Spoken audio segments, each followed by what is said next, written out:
I'd like it to be more of a discussion. So please, at any point, if you have a question or a comment, raise your hand. I'd like to hear from you. You know, some of you may have already done a master's thesis, undergrad thesis, right? You have experience. So yeah, I wanted to, and then at the end, please, send some feedback. If there's things that you've that have been helpful for you, maybe as you've done those other works, then yes, send me some feedback. This is something that I think we'll try and do every year. Continuous improvement. So yeah, and I have some links of different things, and so later on I'll send this out to all of you to access. So if there's something you think, oh, that would be really helpful, you'll have the link for it. Sound good? All right. So first thing, caveat auditor. Anyone know what that means? Does anyone know the expression caveat emptor? Buyer beware? What do you think caveat auditor means? Listener beware. So this is my statement that this is my opinions and my suggestions. Take them for what you will. It comes from a couple of things. Obviously, when I wrote my thesis, seeing other students write their theses, and then obviously mentoring students here while they've gone through writing theses, and then also another point, which is being an external examiner. So seeing theses that were written by students at other institutions, and along that way, I've seen a lot of the same things done, and so I thought, it would be good to maybe give some tips and suggestions to make your life a little bit easier. But again, if you don't want to do any of those things, you're perfectly entitled. Because, SGS has rules about what you need to do, okay? I wouldn't say they're very well defined, right? When you get to that stage and you start looking for guidance, there are some, details that are put up there, but it is left to a lot of interpretation. And what a lot of students end up doing is like saying, well, they ask their advisor and say, well, here was a good one. Go and look at this one, or they go into McMaster and they get a few, or they talk to friends, right? So there's the SGS rules that you need to follow in terms of preparing a thesis. I'm just providing my perspective on that process. I hadn't actually heard of this.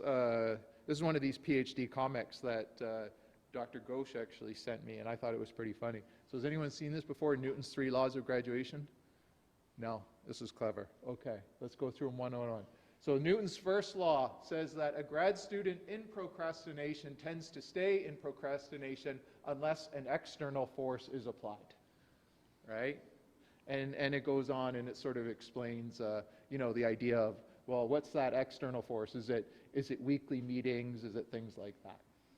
Okay, so these are all meant to be in jest, and we're going to kind of talk about them. But it's natural, right? Sitting down and writing a thesis is not a fun experience, right? Like no one says, oh, I had a great time writing my thesis. It's just flat out, you don't do that. Now, you can be proud of the final product. Of course, we want you to be proud of your final product, but it is not fun. When I wrote my PhD thesis, I think it was a benefit that at the same time my wife was writing her PhD thesis. It worked out that we were finishing up very close to the same time. And that was a good experience, right? Because you want to have like a partner, like someone there who's able to help you, right? You kind of have like days when you're less motivated, and so you could kind of, feed off of each other. And it also really helped because, right, like it's a lot of work, right? So we would wake up, we would set up, we would write for like the whole day, and then, at the end of the day, you'd like, okay, time to relax, right?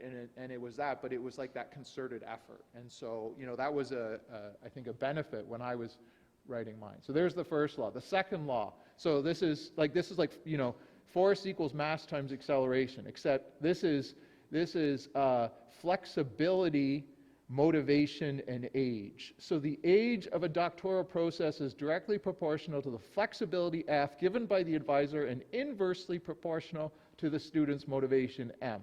So there you go. A equals F over M, or F is equal to MA, right? And of course that's obvious, right? It's you and it's your advisor. And then the third one is also pretty funny, which is, I can't read it from here, I'll read it off my screen. It says, for every action towards graduation, there is an equal and opposite distraction, right? Of course. So, if you're writing in February, that's good. There's not a lot of distractions. If you're writing in July and it's, sunny and your friends are going to play softball or frisbee or whatever, right? That's hard. It's hard to, but you need breaks, right? You need breaks, and we'll talk about that. But you have to limit those because it is really a task. You really want to sit down and put your effort into it. Okay, so the first thing I thought of doing when I was thinking about this seminar, I was saying, okay, I don't want this just to be my experience. So I sent a question out, and I could have done this to more people, but already the diversity of answers that I got was kind of shocking. So I don't think we need, so I think this is a representative poll, right? This is CHEMENG profs, but I think this would apply to the faculty, and I think this would apply to other institutions. So the very first question, how long does it take a student to put together I just left it very vague. I said a high quality master's thesis, okay? And one of so I'm gonna do it from here. I think this is better. So one person said, okay, no problem. A master's thesis, it's pretty much 1 or 2 paper drafts, maybe a week or 2 of additional time for the student to add a proper introduction or conclusion. Sure, maybe in their experience. Someone else said it would take about 4 months.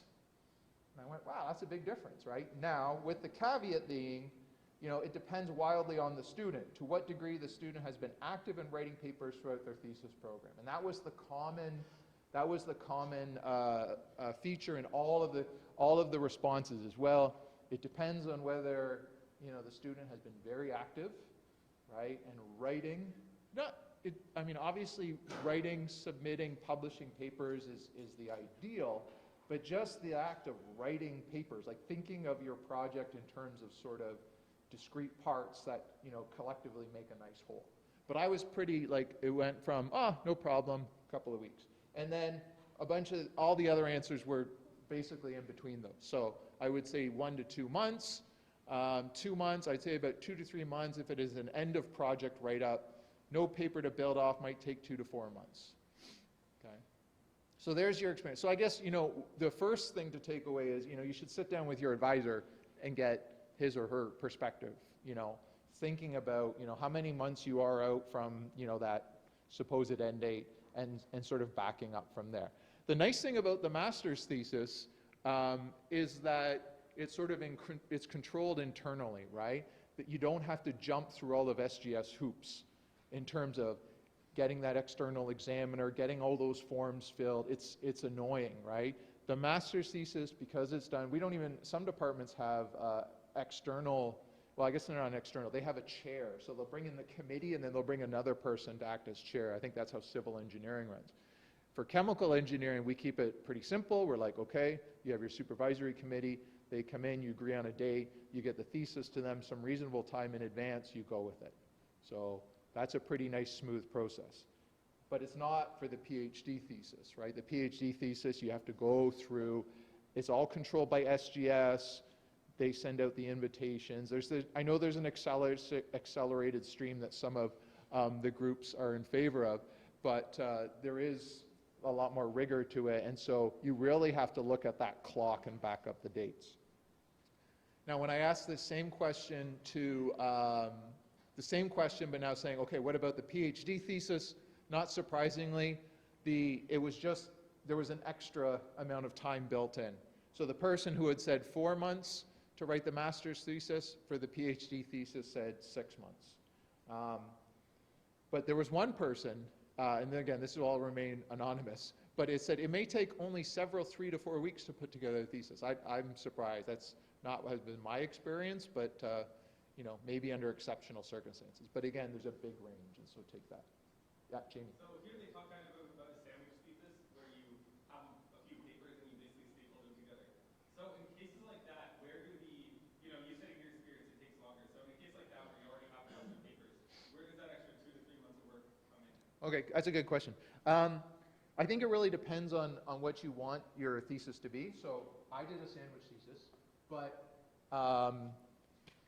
I didn't, and I've seen this done, and it's perfectly fine according to SGS rules. You literally just take like the PDF of the as published, you know, that 8-10 page document, and it's, you know, it's in their column, it's all the formatting, and you say, there it is, that's chapter 2. According to SGS rules, that's completely fine. I don't suggest that my students do that. I just think it looks kind of weird to go from like a Word LaTeX kind of style document to the one and then back. So what I encourage my students to do, what I did, was yes, it was a sandwich thesis, but I put a lot more effort into formatting it so it looked more like not a sandwich thesis. Does that make sense? And so there was a lot of details put in the appendix and things like that. And the other thing I did was I pulled, like, we all have this, probably there's certain elements that are within each chapter that are just, like, it's almost like a word-for-word copy. And so sometimes what I encourage the students to do is say, why don't you create a chapter at the beginning that's like your experimental details, and put all of those things that like you would have a section about in every chapter and put them in there. And then only when you get to a chapter where you're using like a specialized technique, then you talk about it there. But again, it's all personal preference. So it's probably when you want to go that little bit extra mile of, you know, like, you know, you take it and you show it to your, you know, your family members, and you say, look at my thesis, look how pretty it is, or something like that. But if you're happy with the, you know, one is in the LaTeX format, the next one is in the journal format, and then the next one, then go with it. It's perfectly fine according to SGS. Yeah. Okay, so any other questions about timing or anything like that, or comments? Okay. If you Google tips for writing a thesis, you'll just get overwhelmed. There's just so much stuff out there. And I looked at a lot of them, and none of them were really that good, I'll be honest, right? Like, it's, a lot of it was, they don't give you a lot of concrete, like, tips, right? They'll say, like, use a reference manager. Well, of course, right? Like, that's gonna make your life easier, right? But, you know, I found this one, and I thought this one at least had kind of a nice, a few nice things, because some of them were just very, like, your personal health, like focusing on that. Some were more like just the technical part. And I thought this one kind of had some nice parts to it. So make a schedule, just start writing. It's always hard, you know, that inertia effect, just start it. Realize that the first draft that you send out is not the final draft. And I think that's especially important for the PhD level, because there's that draft that you need to get out that's going to go out to the external examiner. And what I always tell my students is, you want that to be, like, you're proud of it, it's to go out, but it doesn't need to be perfect and polished, right? You've got that 6-week window there to do some more formatting and stuff. So if you're really feeling crunched for time, you just get it to a stage where you're like, hey, I'm happy for this to go out to like an expert in the field and have them give me feedback. But it doesn't have to be absolutely perfect and polished. So think about it as getting like just progressively better drafts. Of course, be flexible, write the introductions last, move around, get feedback early, take care of yourself and give yourself breaks. Now, 2 that I wanted to highlight, make a schedule and just start writing. And I think this is really important. When you come to writing, like, you really need to give yourself solid chunks of time. In my experience, it was, again, wake up, start your day, and you would sit down and it would be like a solid day of like plugging away at this, right? And some days you're more productive than others. And so that's where, okay, and the other thing was, okay, when you're doing this, right, make a schedule, just start writing, turn off your phone, right? I know it's easy and you get distracted. And nowadays, we have to set teams, like, we have so many ways of communicating with each other, it's really a lot of distractions, right? So I've just recently started doing this. When I'm really focused on something, I even try and get off Teams, because it can be so distracting, right? You're trying to do something and those little things are appearing in the corner. So I strongly encourage you to do that. When you're really in that zone, when you're really writing, or I mean, it doesn't, I keep saying the word writing, but really it's working on your thesis. It could be data analysis, it could be all of that sort of stuff, right? All of those elements, making the figures. So it's not always, you know, typing out the part. And then the other part that I thought was important here was move around. And it was funny, because when I first thought about this, I was like, move around. I immediately thought of, you know, the idea of, you know, move around within the work itself, right? Like there's some days where you're like, it won't just come, I'm trying to write this part and it just won't come out, right? I just can't get the wording right, I'm not happy with it. Put something down that's good enough, do some sort of highlighting, some color coding so that you don't forget about it, and go to somewhere else, right? Go to the materials and the methods, something that's, I don't want to say easier to write, but it doesn't require as much analysis and interpretation, right? So be really comfortable about moving around within your document, right? Again, I suggest you set up some sort of coding system.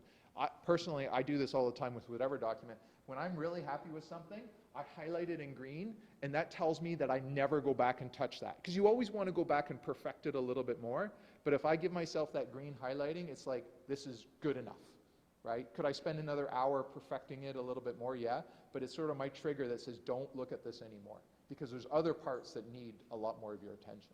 So come up with something like that. So move around, right? Even sometimes like the appendices, that supporting information, whatever you want to call it, right? That requires a lot of work. And sometimes, you know, you're kind of getting to the end and maybe you're getting a little exhausted and tired. So maybe, you know, try and think about that, you know, maybe early on in your day or something like that, but move around. And it was funny because I was showing these slides to my wife and she's like, oh, that's a great idea. They shouldn't always write in the same place. And so she thought about this a different way. She says, you know, like don't get stagnant, don't get bored, right? If you're always in the same place. So, you know, maybe some days go to the library, some days be at home, some days be in your office, but, you know, give yourself that opportunity, right, to talk with people, to interaction. So the move around can be thought of as different ways. Now, this list, this A to K, this is taken straight from that document that I referred to you at the beginning, this guide for preparation of the master's and doctoral thesis. Okay, and we don't have time to go through all of these, and on most of them they do a pretty good job of describing what you need to do, and then of course you can also, like, you know, grab examples. And then so I added in, okay, so what's, you know, this is like the parts that usually in the Roman numerals, and then you have the rest of it, right? Like, what's chapter 1 about? Well, it's your, you know, it's usually some introduction and some literature review, and then, I don't know, you finish off with chapter X, right? I don't know how many chapters you're going to have. And although, you know, this is the order, what I actually wanted to talk about first is the last part, the conclusions and future work. And the reason, there's a couple of reasons. Anytime I pick up a thesis, it's actually the very first part I read. To me, it's the most interesting part, actually, right? Because if you think about it, it's a nice summary. It's more than the abstract, right? The abstract has some details in there, but it's a little bit hard. You want to see something more. So you have the conclusions part, but what I'm actually most interested in is that future work section. And it's often, I often see that it's the part that, again, if you think about it as like this linear path, you're at the end and you're getting tired, right? And so you're like, oh, I know I need to write a future work section. And so I'm going to write some stuff and then I'm going to be done. But I encourage you not to do that. I encourage you to be writing that throughout the process, right? What are these ideas that you want to talk about? Because really, that's where I think you really have the chance to shine. Really show your committee and whoever else is going to pick up this thesis later and read it. You really have a chance to show that you know what you're talking about, right? That you've become an expert in this field. Because you've been reading the papers, right? You know what different groups are working in your similar area. And so I really encourage you to sort of spend some good quality time working on that future work section. Personally, I really like to see references in there, right? And what I think about it is, you know, you started your project 2 years ago or 4 years ago or wherever it was, right? And along that way, there's been a lot of things happening, right? Maybe by other students within your group, or probably other people within your field, right? That's where I think you really need to sort of be talking about, well, while I've been doing this, while I've been, you know, developing this new code or, you know, developing this new drug delivery device, whatever it is you're working on, right? Well, I've been doing this and focus on this sort of niche area. Others in the field have been working on these things. And wouldn't it be nice if we combine, you know, their model with our experimental results or vice versa or something? But really, you know, spend some time there. Put some solid references in there and some solid ideas. The other thing that I often encourage students to do is, we all have those, like, those things that you kind of tried and maybe it worked and maybe it didn't work. But I don't see actually a problem in putting in some preliminary results in there, right? Like, hey, you know, we tried this, you know, we didn't get to spend as much time on it as we wanted, but it seemed promising, and maybe there's the potential to take this in the future. Wouldn't you, as a student starting that project, love to sort of open that and say, hey, look at that, they've already kind of given me the first steps, you know, use this enzyme, or, I don't know, use this mathematical, whatever you guys do, I don't know anything about the mathematical stuff, right?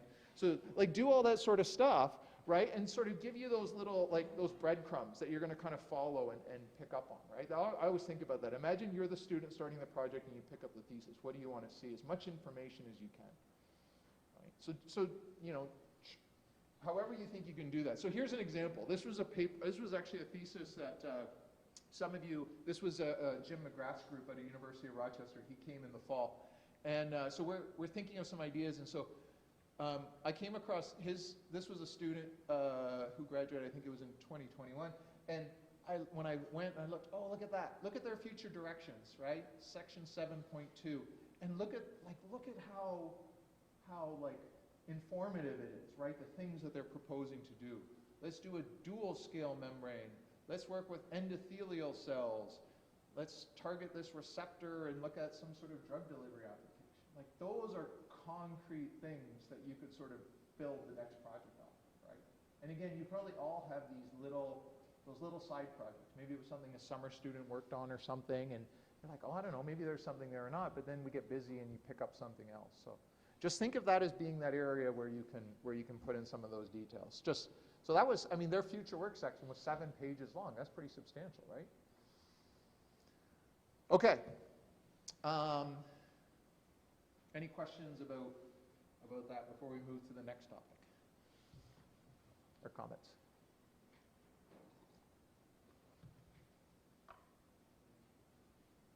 Okay. Introduction. Don't really have a lot to say here, other than, and this is really important, of course, your thesis must be your own original work. And this, I think the introduction is where it's where you can sometimes fall into some certain traps, right? Because you're looking at lots of resources, you're trying to pull in lots of information, maybe you're like grabbing some sources, you're doing some paraphrasing and things like that. But in the end, your thesis, right, must be your own original work. And it's important to remember that there are some this is not just something that your committee reads, that maybe the next students in the group read, you know, and then gets put on like a shelf, whether it's a real shelf or a virtual shelf or something like that, and then it just kind of sits there.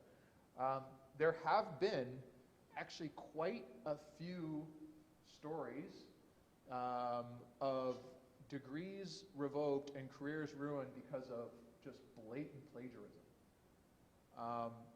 The one that I think hits most home for us is Ohio University, and it was in mechanical engineering, and they went back and looked at 55 theses that came out of 3 groups, all sort of working in the same area. And there were some pretty serious outcomes, like there was rampant plagiarism. Like they would look at one thesis and it had 6 pages copied word for word from an earlier thesis. Like stuff that you'd just be like, that's crazy. But it was going on.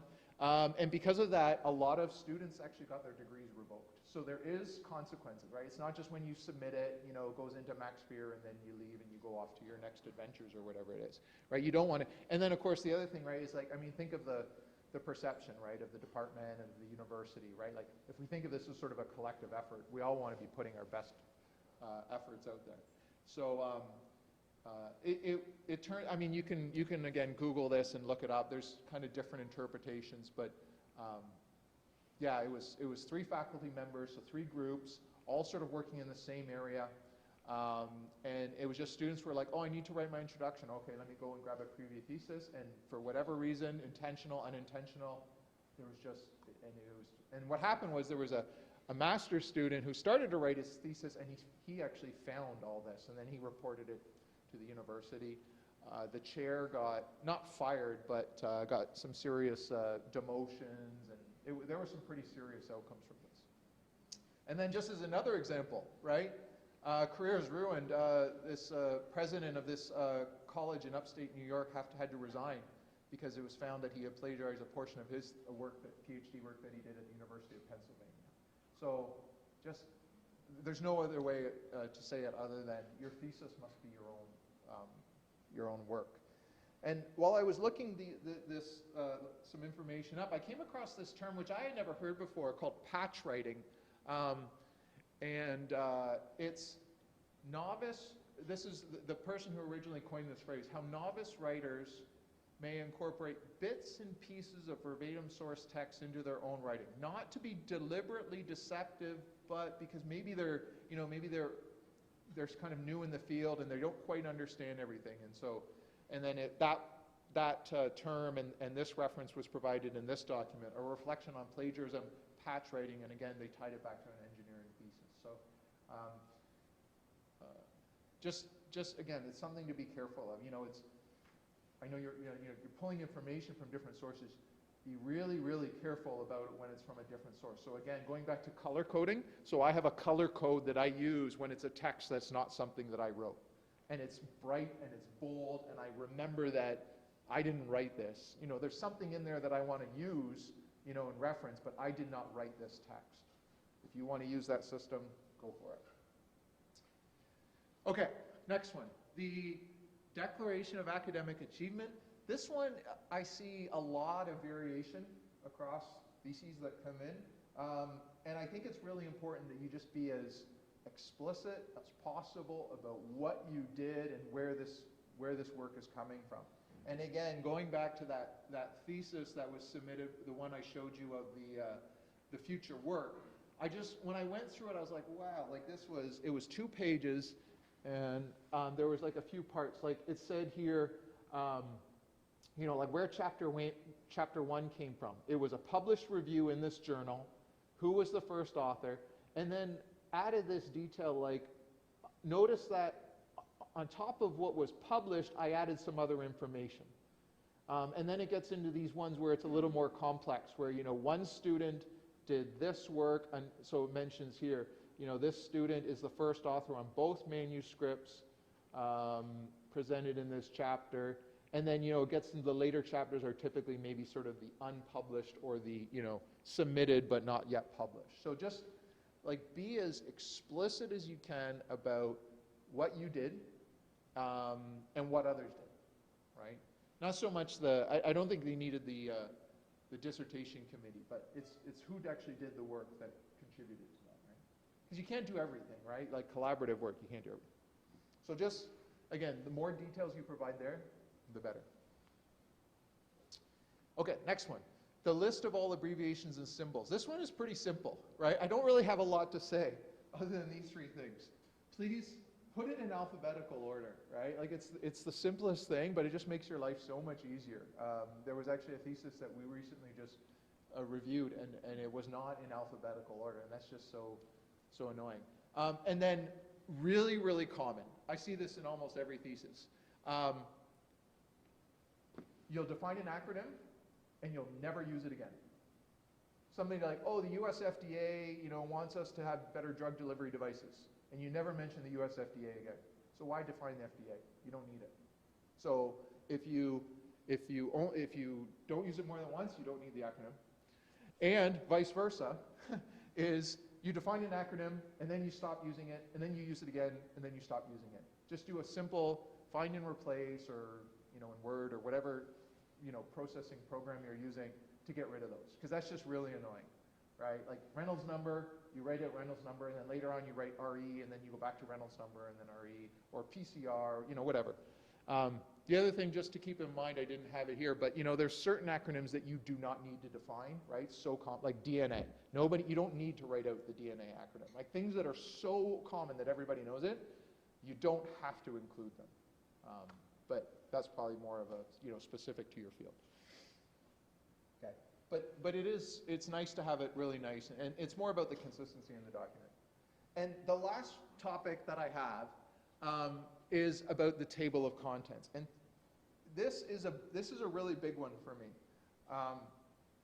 because I find this is where students really struggle. Okay, and I found this great document. So again, I encourage you to go to this link here, and it's talking about these 4 principles that you use to create this what he calls this balanced structure.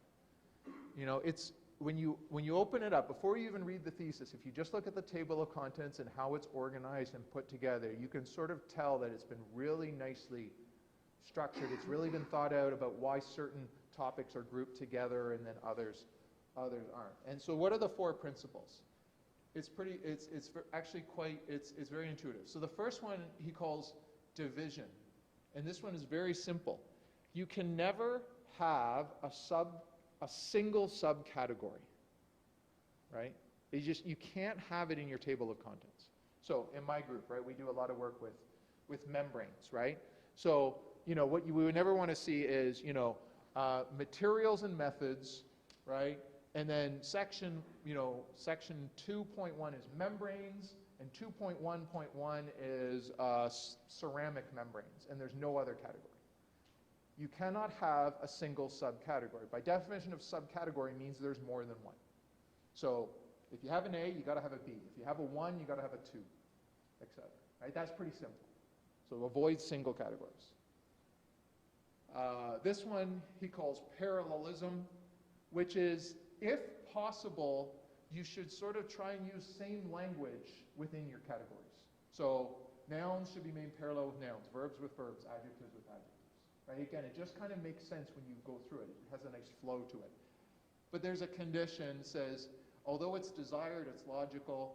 If don't do it if it's going to make it sort of seem out of place. Again, based on what you're doing, what you're feeling. So when you can, try and have that common language elements through, but don't be so rigid about it that it makes it seem out of place.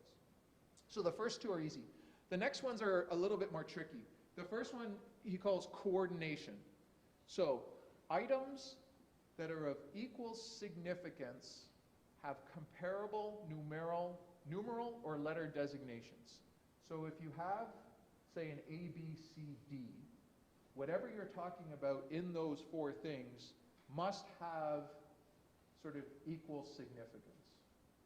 So what would be a good example?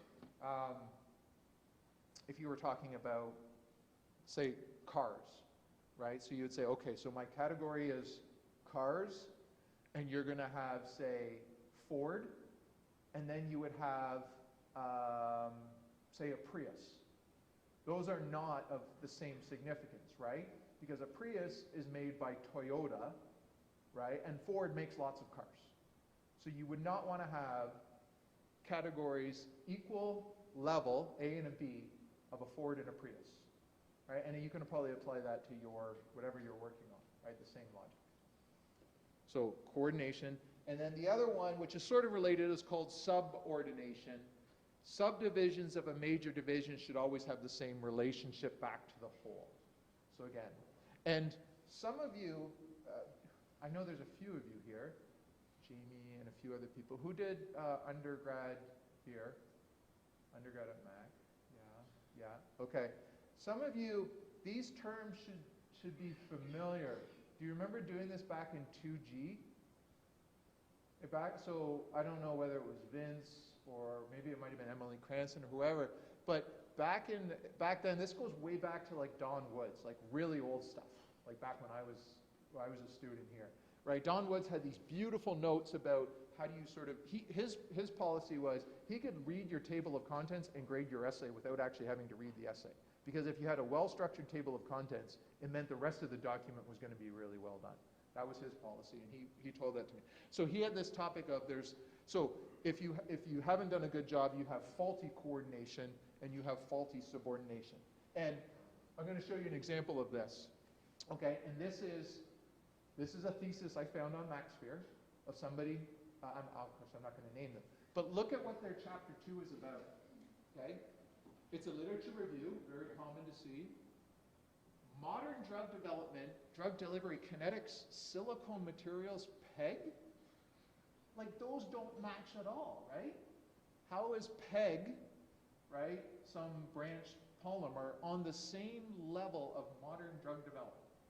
It's not, right? So although, right, your advisor or someone may say, go to McMaster and get some examples, be careful, because there are not very good examples on McMaster, right? It's everything, right? The good and the bad. So be careful. All right. A few resources. Again, I'll give you the slides. Dr. Thompson pointed out to me that actually not very far away, on April 7th, the School of Grad Studies is writing this thing called the Dissertation Writing Process Tune-Up. I don't know what it's about, but it seemed good that it was coming up soon. So if you're getting close and you want to go tap into that resource, go to that website.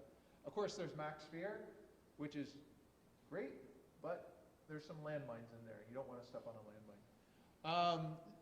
Dr. Thompson also pointed me that he has this, co-authored this book on technical communications that you can access through the link up there.